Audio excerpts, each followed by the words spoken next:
গোপালগঞ্জবাসীর দীর্ঘদিনের স্বপ্ন আজ পূরণ হলো। এখন থেকে ঢাকা গোপালগঞ্জ রুটে চালু হলো নতুন ট্রেন অভিযাত্রী কমিউটার।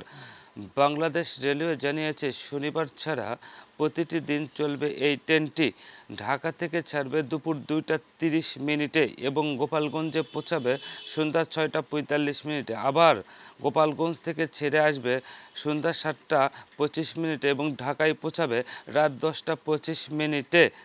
ট্রেনটি কেরানীগঞ্জ, শ্রীনগর, মাওয়া, ভাঙ্গা, কাশিয়ানী সহ গুরুত্বপূর্ণ সব রুটে বা স্টেশনে থামবে।